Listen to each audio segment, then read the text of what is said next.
I genuinely think cozy gamers have been missing out on playing horror games this entire time, because horror games don't have to be stressful, difficult, or emotionally exhausting to be enjoyable. Some of the best cozy gaming experiences I've had have been sitting underneath a blanket at 11 p.m, wearing my oversized hoodie, a chai latte next to me, and being completely immersed in a creepy, atmospheric story. And honestly, some of these upcoming horror games in 2026 are starting to understand that too. These are horror games made for cozy gamers, and some of them could completely change the genre. Sorry if I sound a little weird, I am sick, but one thing I want the cozy gaming communities to move away from is the idea that cozy means easy, low effort, or low skill. Cozy gaming is about emotional comfort. It's about how a game feels to play. And for some people, solving mysteries in a rainy, haunted small town is cozy. Slowly exploring eerie environments, piecing together lore, getting emotionally attached to strange little villages, that can absolutely be a comfort gaming experience too. So if you love narrative games, atmospheric games, mystery games, survival, horror-like games, indie games, then this is the list for you. Also, stay until the end because some of these games might just be the biggest cozy horror breakthrough hits of 2026.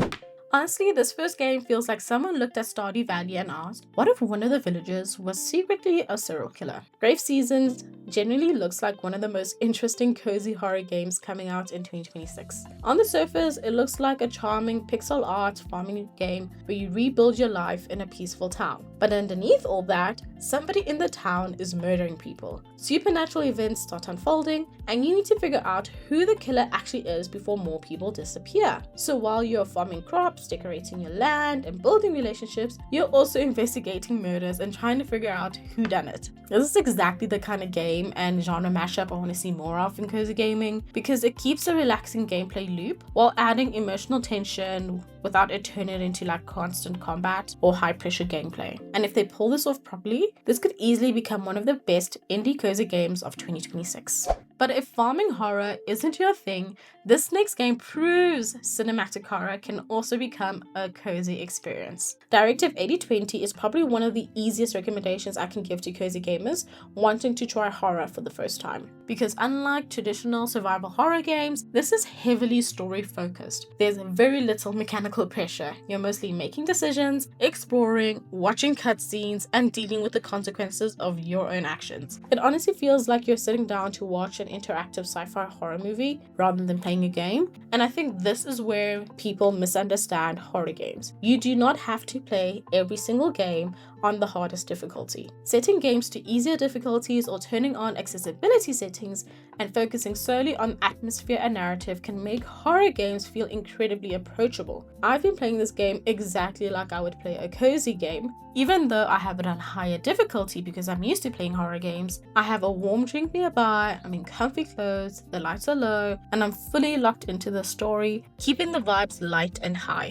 This is exactly what cozy gaming should feel like. Also, let me know if you want a full beginner horror games for cozy gamers video because I would love to make that. Okay, now we're entering the slightly dangerous cozy gamer category, but hear me out.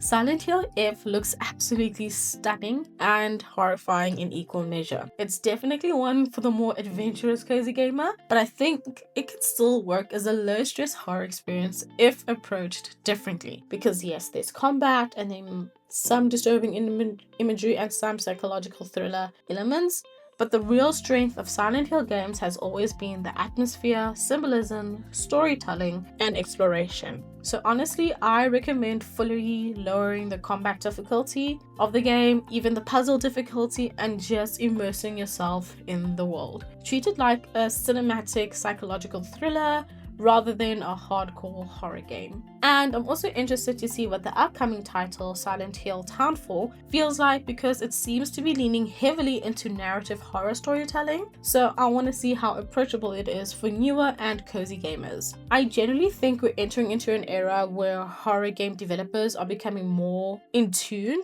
with the mental load that people bear when they play games. So horror games are becoming more emotionally immersive instead of mechanically punishing. And finally, this might be the game that fully commits to the cozy horror identity. Welcome to Elderfield feels like someone mixed cozy farming sims, eerie folklore, pixel horror, and a cursed town energy all together. You can farm, fish, mine, cook, and build relationships just like any other cozy farming sim, but there's something deeply wrong with this town. Strange creatures move through the darkness and the villagers feel unsettling. There's a constant feeling that something terrible is just hiding beneath the surface, and it's less jump scare horror and more rainy night, headphones on, fully immerse yourself into eerie atmosphere horror, if that makes sense. It honestly might be the best kind for cozy gamers, and I'm very interested to see whether this game leans more cozy or more unsettling by launch. I really think cozy horror games are going to become one of the biggest surprises over the next few years, because not everyone wants an ultra stressful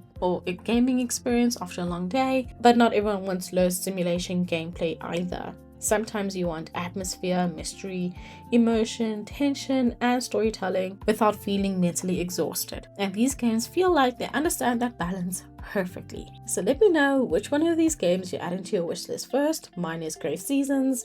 And would you actually try horror games if they felt more cozy and approachable? If you enjoyed this video, I think you'd love my upcoming cozy thriller and narrative horror recommendation video, because I genuinely think this genre is about to explode. And if you're the kind of gamer who wants comfort and excitement, I think you're gonna be right at home here. I'll see you in the next one.